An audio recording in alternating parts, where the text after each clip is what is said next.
کہ رات کے وقت میں مسجد خالی کروائی جائے تاکہ فرشتے اپنی عبادت کھل کر سکیں، اور اللہ کی جو نہیں دکھنے والی مخلوقات ہے جو ہم انسانوں سے چھپی ہوئی ہے، جسے جنات بھی کہتے ہیں، وہ بھی یہاں پر ہو سکتا ہے اللہ کی عبادت کے لیے آتے ہیں۔ اسی لیے اس مسجد کو ہمیں رات کے وقت بند کرنا چاہیے۔ اس کے بارے میں ایک عالم کا یہ بھی کہنا تھا کہ اب تک اسرائیلی نہتے مسلمانوں سے مسجد نہ لے پائے ہیں تو یقیناً اللہ پاک اپنی فرشتوں کے ذریعے اپنے گھر کی حفاظت خود فرماتے ہیں، تبھی آج تک یہودی مسجد اقصی پر قبضہ نہیں کر پا رہے ہیں۔ دوستو، اسی طرح معراج کے عظیم سفر میں ایک واقعہ رونما ہوا ہے جو کہ ایک پادری نے بتایا، اور وہ مسجد اقصی کا بہت بڑا پادری تھا۔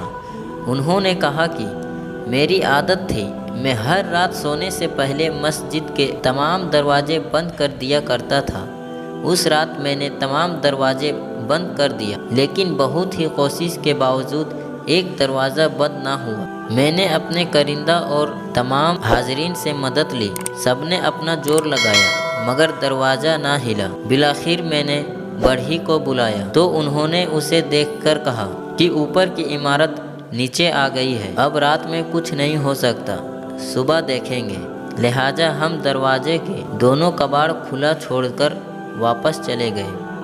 صبح ہوتے ہی میں واپس وہاں آیا تو دیکھا دروازہ بالکل ٹھیک ہے، مسجد میں پتھر پر سوراخ ہے اور سواری کے جانور باندھنے کا نشان اس میں نظر آ رہا ہے۔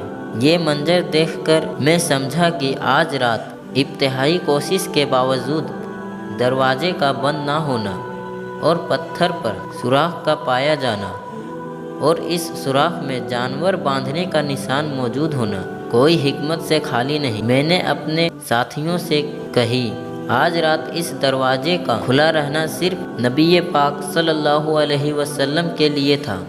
یقیناً نبی پاک صلی اللہ علیہ وسلم نے مسجد اقصی میں نماز پڑھی۔ دوستو، معراج نبوی صلی اللہ علیہ وسلم اصل میں معراج بندگی ہے۔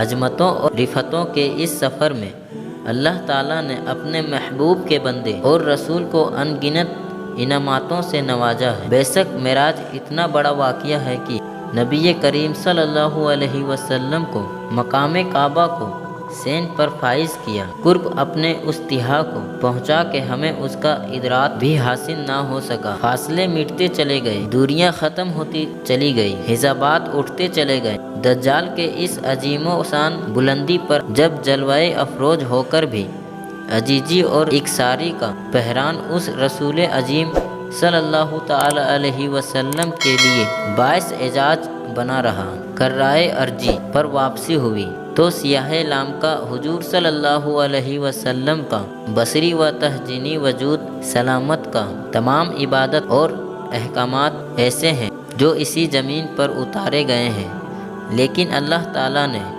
نماز کا خصوصی معاملہ فرمایا کہ اسے اپنے محبوب کو اپنے پاس بلا کر عنایت فرمایا، اور نماز کے معاملے میں اپنے حبیب کی بات بار بار مانی۔ حضرت انس بن مالک رضی اللہ تعالی عنہ سے مروی ہے کہ رسول کریم صلی اللہ علیہ وسلم پر معراج کی رات 50 نمازیں فرض کی گئی۔ پھر آپ صلی اللہ تعالی علیہ وسلم کے بار بار کہنے پر کہ امت کمزور ہے ان میں کمی کی گئی، یہاں تک کہ 5 نمازیں کر دی گئی۔ پھر اللہ تعالیٰ کی طرف سے نجا آئی، یہ محمد صلی اللہ تعالی علیہ وسلم میرا فیصلہ تبدیل نہیں کیا جاتا، آپ کی امت کے لیے ان 5 نمازوں کے ساتھ ساتھ 50 نمازوں کا ثواب ہے۔ اللہ کے رسول صلی اللہ تعالی علیہ وسلم فرماتے ہیں، نماز مومن کی معراج ہے، نماز تحفہ معراج ہے۔ ایمان کے بعد شریعت میں پہلا حکم نماز ہے۔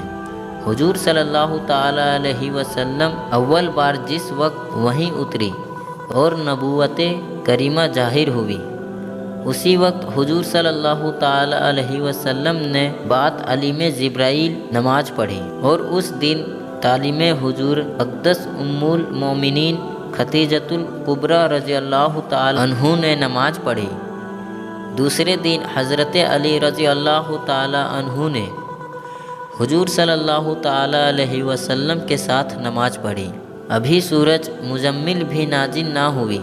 تو دوستو، ایمان کے بعد پہلا حکم نماز ہے۔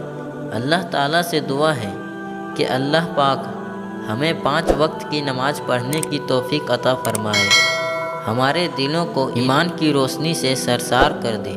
آمین ثم آمین۔